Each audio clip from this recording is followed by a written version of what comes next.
At Sunday lunch, my daughter-in-law leaned back in her chair, her lips curling into a triumphant smirk. She lifted her glass, almost like she was making a toast, and laughed loud enough for the whole table to hear. Soon, all his money will be mine. The clatter of silverware stopped. My son froze mid-bite, eyes darting nervously between us. My grandchildren looked confused, their forks hovering in the air. I sat there, feeling the weight of every word pressed down on me like a stone. Her voice rang in my ears, sharp and mocking, while she basked in the silence she had created. I forced myself not to react, not to let her see how deep her words cut. My cheeks burned with humiliation, but I kept my face still. I knew if I spoke in anger, I would lose. She believed she had already won, that my husband's years of sacrifice, our lifetime of building something together, would end up in her greedy hands. I watched her savor the moment, as if she were already the queen of this family. She didn't see the pain in my son's eyes, or maybe she didn't care. For her, it was only about the money, about power. And in that moment, the air in the dining room grew so heavy I could barely breathe.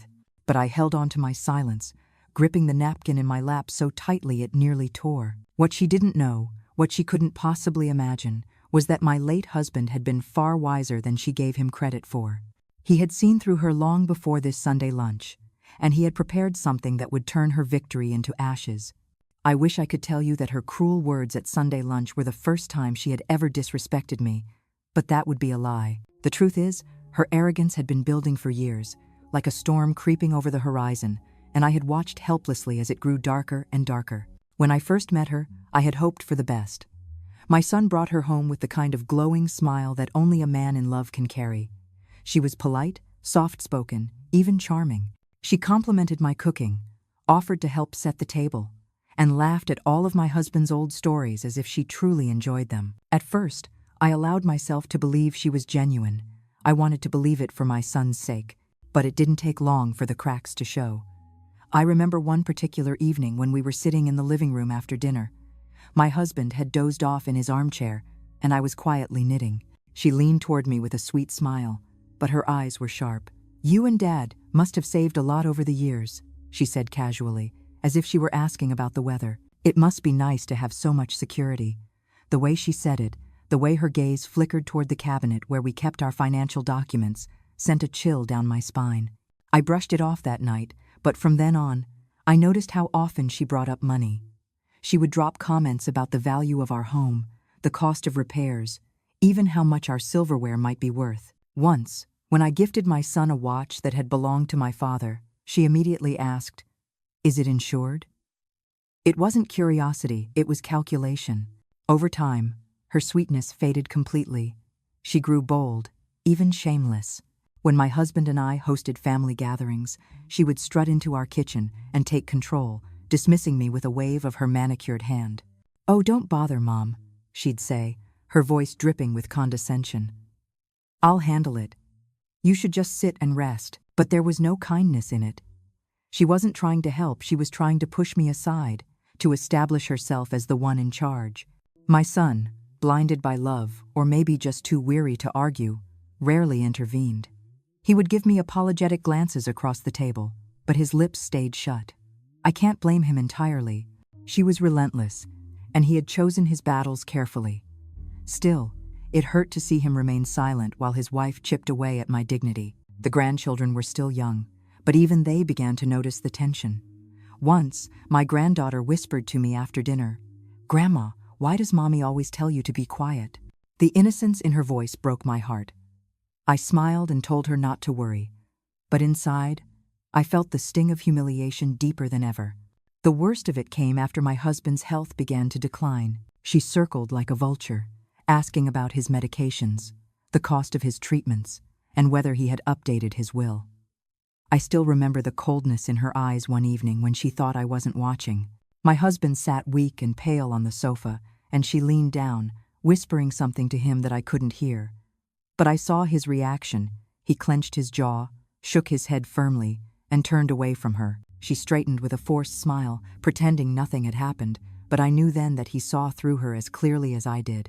After his passing, she wasted no time. She began to make sly comments about future plans, about how things would be different now. She didn't even try to hide her anticipation. At family dinners, she bragged to her friends on the phone about the house she would soon inherit, as if I were already dead and buried. She didn't see me standing in the hallway one night, overhearing every word. Her brazenness only grew worse in the months that followed. She began questioning me about every little thing: why I still lived in the house, how much the property taxes were, whether I had considered moving to a retirement home.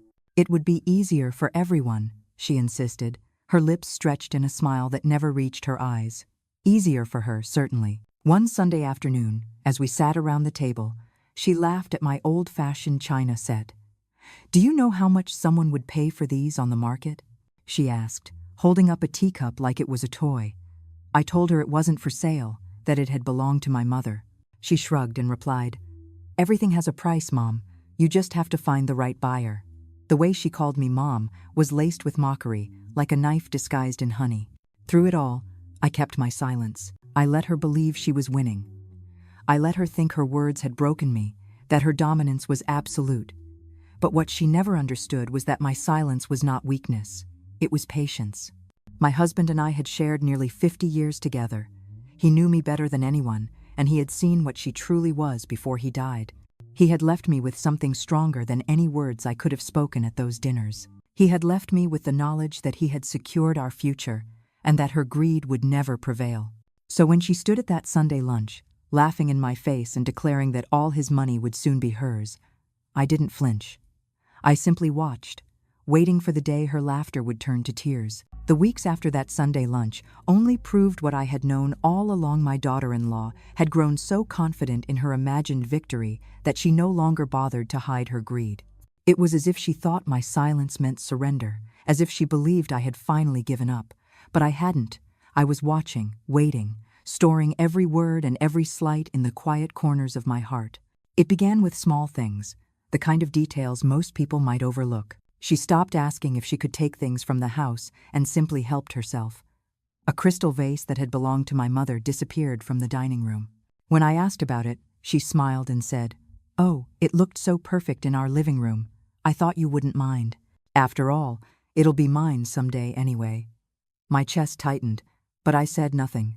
Instead, I nodded slowly, though inside I burned. She grew bolder. One Saturday morning, she came over with my son and walked through the house like a realtor giving a tour. She ran her fingers along the banister, inspected the kitchen cabinets, and even tapped on the walls as if checking their sturdiness. "This place has good bones," she said lightly. "With a little renovation, it could be stunning. Of course, I'll probably take down this wall and modernize the kitchen. Don't you think, Mom?" She asked the question with a mocking smile, not because she cared what I thought, but because she enjoyed reminding me of my supposed irrelevance. My son trailed behind her silently, shoulders tense, eyes avoiding mine. I could see the shame flicker across his face, but he said nothing. His silence cut almost as deeply as her cruelty. When we gathered for family meals, she made a habit of belittling me in front of the grandchildren. If I told a story from the past, she would roll her eyes. "Oh, kids, your grandma loves to exaggerate," she'd interrupt. If I tried to give advice, she'd chuckle. "That's old-fashioned. We do things differently now." The children looked confused, torn between their respect for me and their loyalty to their mother. It broke my heart, but I forced myself to remain composed. I noticed how she began inserting herself into financial matters more directly. She asked my son about our bank accounts, insurance policies, even the lawyer we used for taxes. She pretended to be concerned about our family's future, but I could see through her. Once, when she thought I wasn't listening, I overheard her say to my son, "We need to make sure everything is set up properly. I don't want surprises later." The irony made me almost laugh, though the bitterness was sharp in my throat. She was right about one thing: there would be no surprises for me, only for her. The cruelty didn't end there. One afternoon, while I was working in the garden, she approached me with a falsely sweet tone. "You must get tired, working out here by yourself. Have you thought about moving into a senior community? It would be easier on everyone." I looked up at her, sweat on my brow, dirt on my hands, and saw the glint of calculation in her eyes. She wasn't worried about my well-being. She wanted me out of the house, out of the way. She had even started talking about vacations and luxuries she planned to enjoy once things were settled. She spoke as if my husband's hard-earned money were already lining her pockets. At one dinner, she mentioned a trip to Italy she wanted to take, her voice rising with excitement. "First class, of course," she said, glancing at me with a smirk. "After all, what's the point of money if you don't enjoy it?" She said it with the kind of confidence that comes from believing the future is already hers. The disrespect deepened during one particularly painful evening. We had gathered for my grandson's school performance, and afterward, the family came back to the house. As we sat in the living room, my grandson asked me about an old piano tucked in the corner. Before I could answer, she jumped in. "Oh, that's going to be ours soon. Maybe we'll sell it and get something more modern." The boy looked at me with wide eyes, confused, and I felt my heart break. That piano had been my husband's pride, the instrument he had played during our courtship.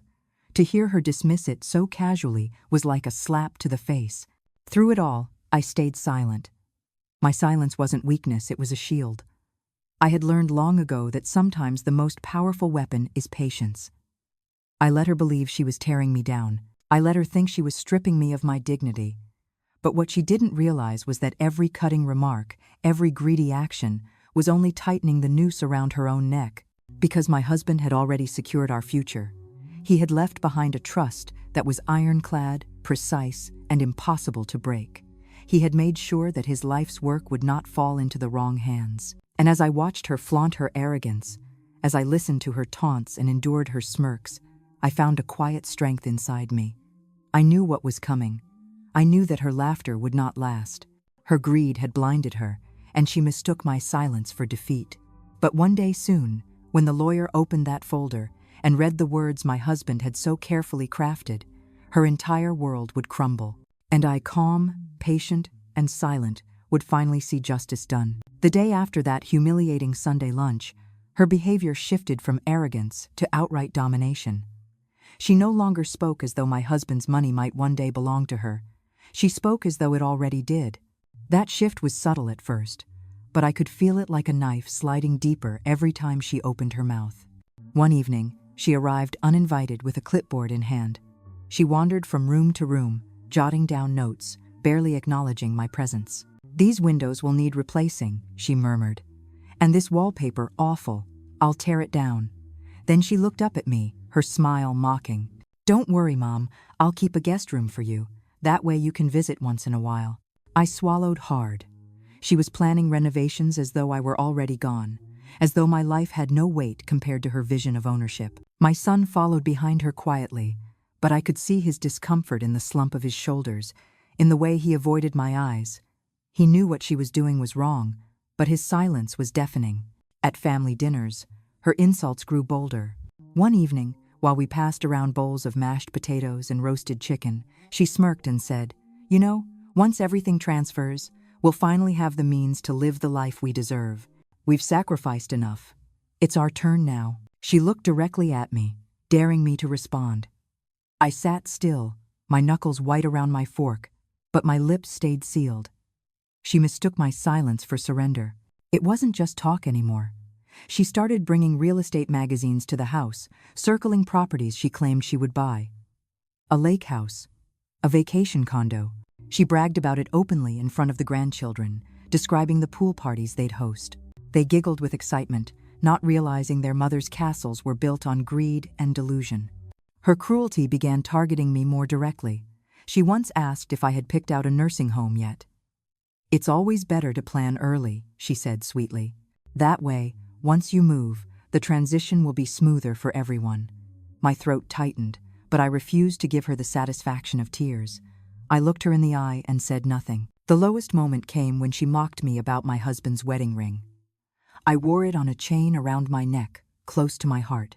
She glanced at it one evening and sneered. "That's probably worth a good amount. Don't worry, I'll keep it safe once it's mine." The audacity made my stomach twist. I pressed the ring against my chest, silently vowing that she would never lay a finger on it. All the while, she paraded her confidence before everyone. To friends, to neighbors, even to extended relatives, she hinted at the fortune that would soon be hers. She spoke of her future as if it were already guaranteed. And yet, with every word, every cruel smirk, she was digging her own grave. Because what she didn't know, what she couldn't even imagine, was that my husband had left nothing to chance. He had known her true nature long before she revealed it so brazenly. Together with his lawyer, he had created a trust that bypassed her completely. It was meticulous, legally airtight, and absolutely final. I sometimes wondered what would happen when the truth came out. Would she crumble? Would she rage? Would she finally see the futility of her greed? The thought of that moment sustained me through the darkest days. It was the quiet fire that kept me from breaking, the secret that made my silence unshakable. Still, there were nights when the weight of her cruelty threatened to crush me. I would lie awake, staring at the ceiling, hearing her laughter echo in my ears. The house felt emptier without my husband's steady presence, and the silence often magnified the ache of his absence. But then I would remember his strength, his foresight, and his unwavering love. I would touch the chain around my neck and whisper, "We'll show her. You and I will show her." Her confidence reached its peak one Saturday evening when she raised her glass at dinner and declared, "Soon, all this will be mine." Her words hung in the air like poison. The grandchildren laughed nervously, not understanding. My son stared down at his plate, ashamed. And I sat there, still and silent, my heart steady with the knowledge of what was to come. She thought she had already won. She thought her greed had conquered me, silenced me, erased me. But her victory was nothing more than an illusion, a shadow built on lies and arrogance. The truth was waiting, like a storm on the horizon, ready to sweep away every dream she had built for herself. And as she laughed that night, her voice shrill with triumph, I smiled faintly into my napkin. Not because her words no longer hurt, they did, but because I knew the end of her reign was near. She was celebrating too soon. Her downfall was already written, hidden in the pages of a trust she knew nothing about. Her arrogance blinded her, but I could see clearly. The day was coming when the lawyer would read those words, and her laughter would die in her throat. She would realize that everything she had mocked me for, everything she had stolen in spirit, had slipped through her fingers forever, and I would be there to watch. The tension in our home reached its peak in the months following that Sunday lunch. It felt as though every family gathering was staged for her benefit, a theater where she played the starring role, basking in her arrogance, while I was cast as the withering shadow, silent and forgotten. At least, that was the role she thought I played. Every Sunday, she arrived earlier and earlier, sweeping through the door as if she owned the place. She barked instructions at my grandchildren, told them where to sit, what not to touch, how to behave. She even criticized the way I set the table, rearranging plates and glasses as if my decades of homemaking had suddenly become meaningless. "Oh, Mom," she'd sigh, shaking her head, "let me handle this. You've done it your way long enough. Times have changed." Her words dripped with dismissal, and my son, my own son, sat quietly, his eyes darting away from mine every time. I remember one particular Sunday when she chose to ridicule me in front of the entire family. We had finished our meal, and I was telling my grandchildren a story about their grandfather, the way he had proposed to me in the rain, with nothing but a daisy he picked from the roadside. It was a tender memory, one that always made my heart ache with love. Before I could finish, she burst out laughing. "Really? A daisy? That's pathetic, not romantic. No wonder he had to work so hard later in life to give you a decent home." The room fell silent. My grandchildren looked at me with wide eyes, uncertain how to react. My son fidgeted in his chair, his mouth opening as though to speak, but no words came. I smiled weakly, refusing to let her see my pain, though inside, I felt her words slice me open. From then on, she made it her mission to erase me from every tradition. She changed the holiday menus, insisting her modern recipes were better. She dismissed my handmade decorations, saying they looked cheap and outdated. When I tried to lead the family in grace before dinner, she interrupted with a loud cough, then launched into her own speech about gratitude for the life she was about to inherit. It wasn't just the words, though. It was the way she carried herself, the way she treated me, as though I were already gone. Once, I caught her walking through my bedroom uninvited, opening drawers, rifling through my things. When I asked her what she was doing, she smiled and said, "Just making sure I know where everything is. One day, I'll have to organize all this, and I'd rather be prepared." I stood frozen, my hands trembling, as she shut the drawer and brushed past me like I was nothing more than an inconvenience. The grandchildren began asking questions I couldn't answer. "Grandma, why does Mommy say we'll move into your house? Grandma, why does Mommy say your jewelry is hers?" Their innocent confusion broke me in ways her cruelty never could. I hugged them tightly, whispering reassurances I wasn't sure I believed. At night, I lay awake, staring at the shadows on the ceiling. I felt my husband's absence like a weight pressing on my chest. His steady hand, his firm voice, his unwavering presence, oh, how I longed for them. But then I would remember the conversations we had before he passed. He had known her nature.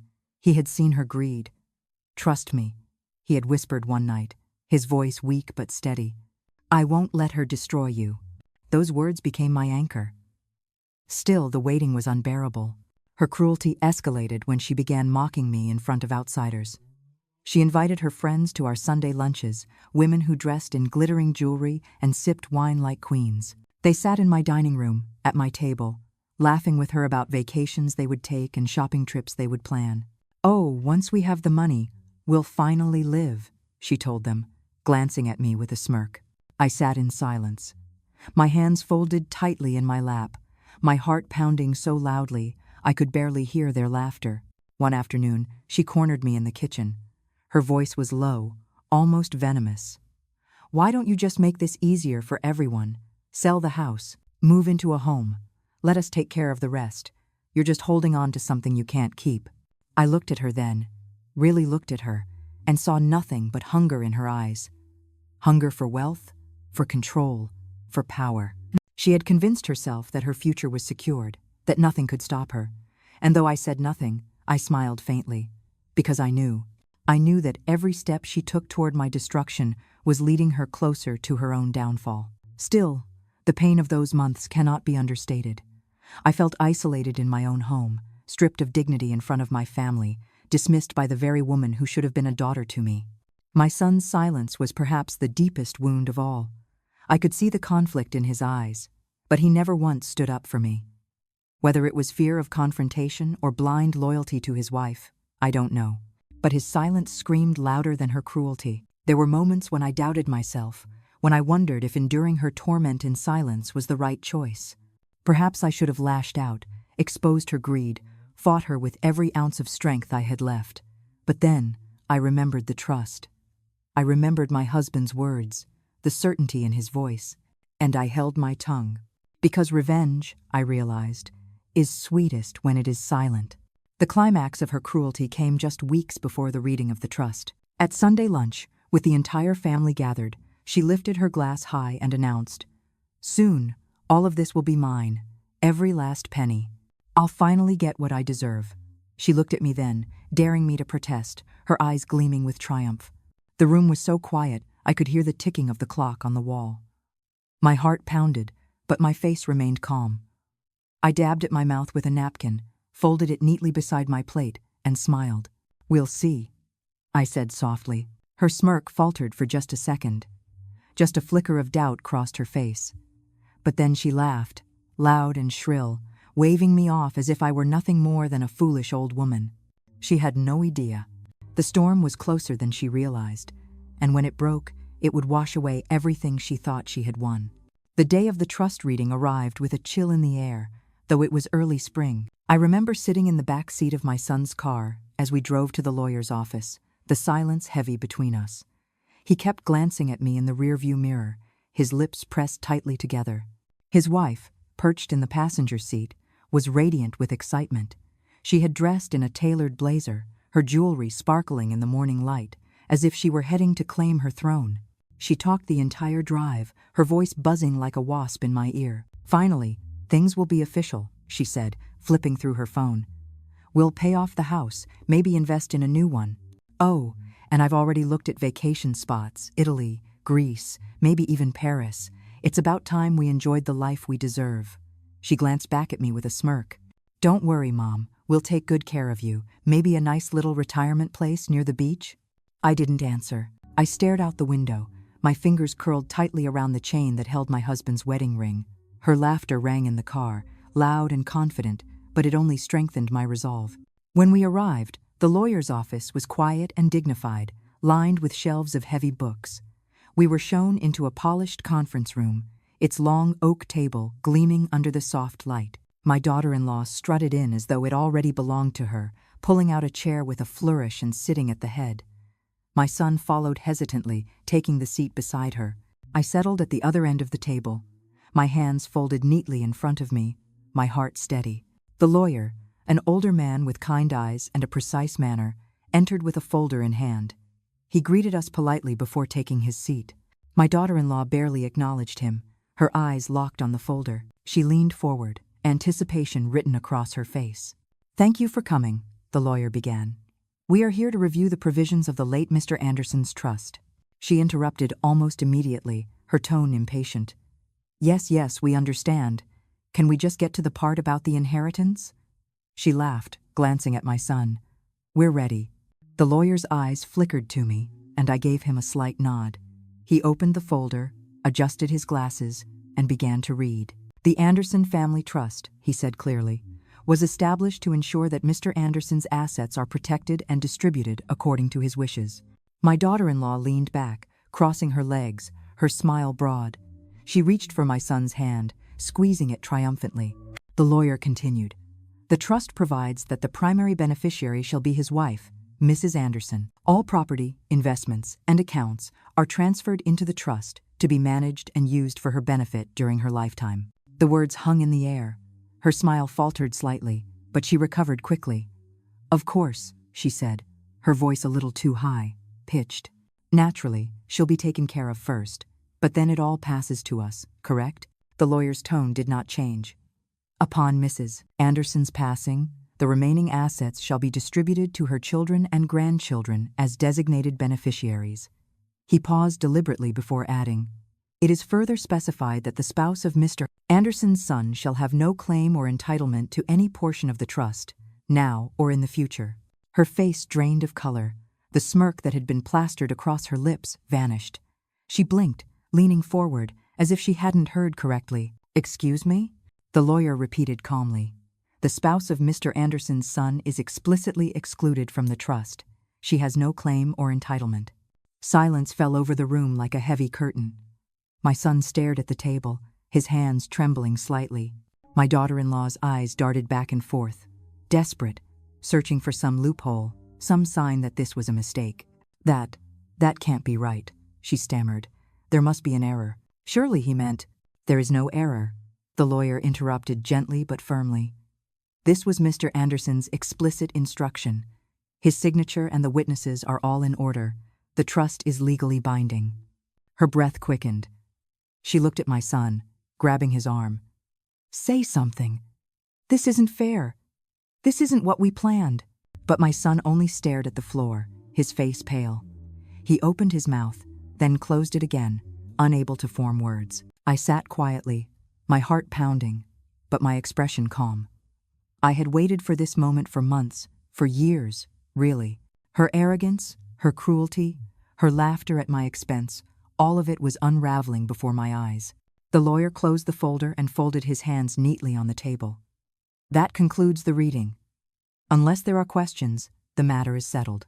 My daughter-in-law sat frozen, her lips parted, her eyes wide with disbelief. For the first time in a long while, she was speechless, and I, sitting at the far end of the table, allowed myself the smallest, most satisfied smile.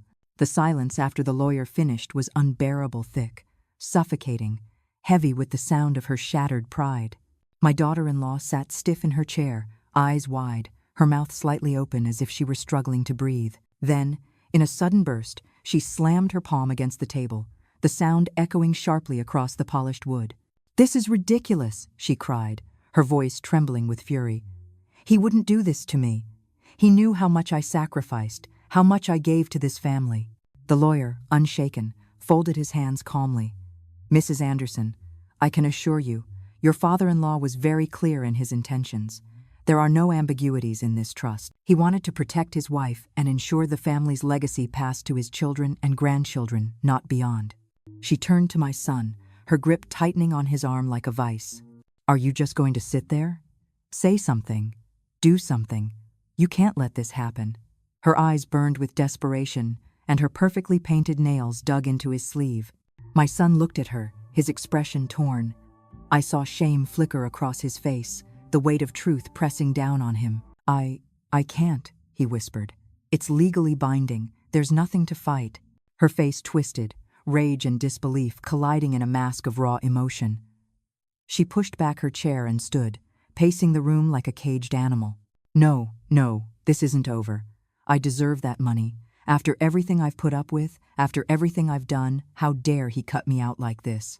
The lawyer cleared his throat gently. Mrs. Anderson, I urge you to remain calm. The trust is final. Any attempt to challenge it would be futile, not to mention costly. Your husband's father made these choices deliberately. She spun around, her eyes landing on me. The hatred there was so intense it almost scorched me. This is your doing, she spat. You poisoned him against me. You made him exclude me. You've been plotting this all along. I lifted my chin, meeting her glare with steady calm. You did this to yourself, I said softly.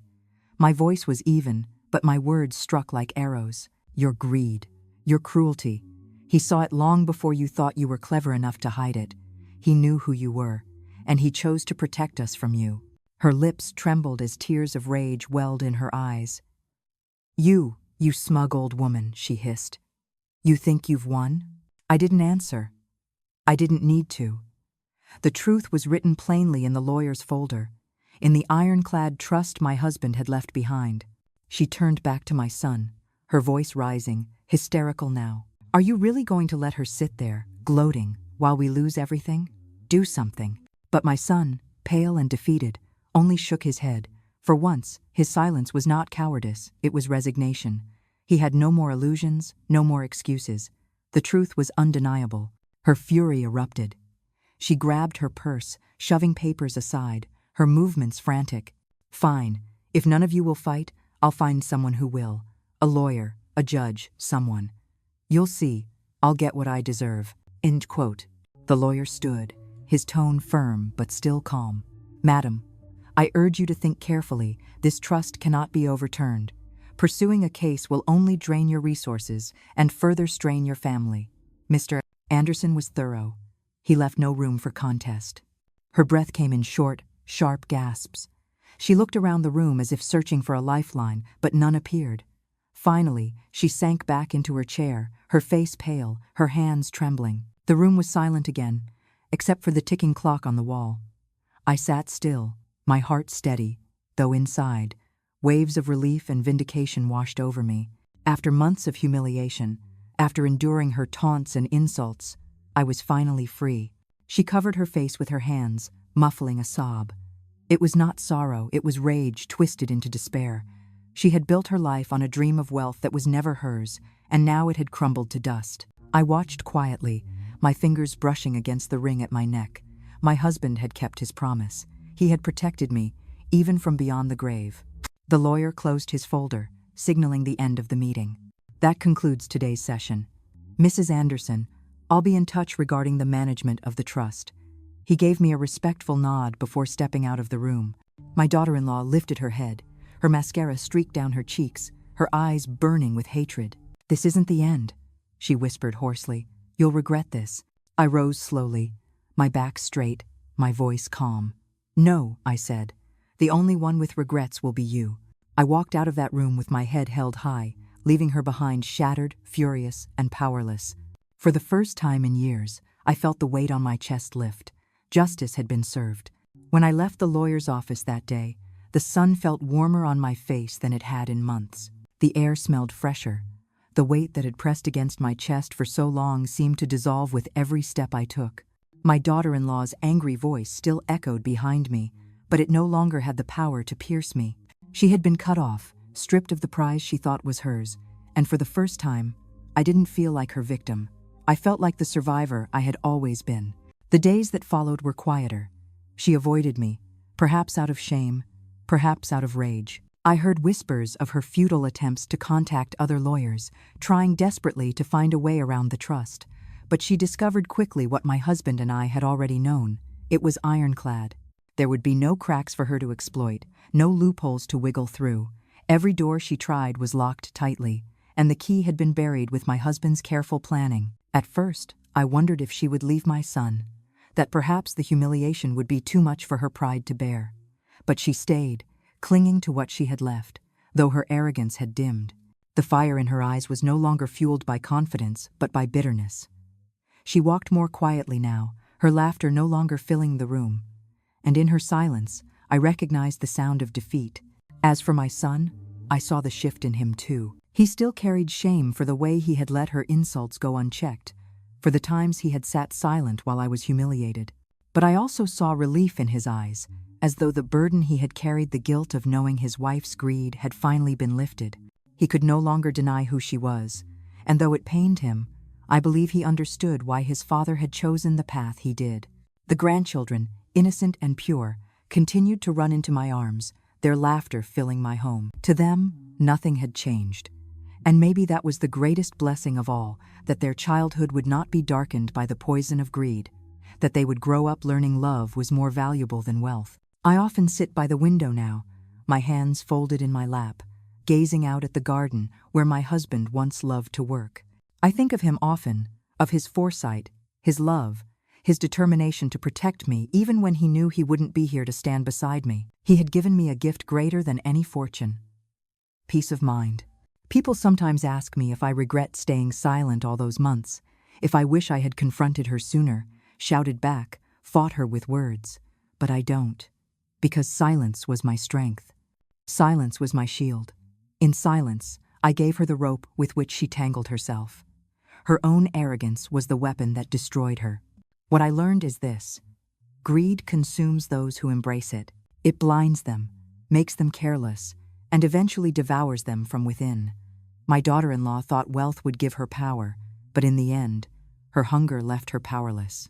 And I, the woman she mocked as weak, emerged stronger than she could ever imagine. To anyone listening, I share this not as a story of revenge, but as a story of survival, of patience, of trust. Not just the legal one my husband left, but the trust we had in each other. We built a life on love and respect, and in the end, that foundation outlasted every attempt to tear it down.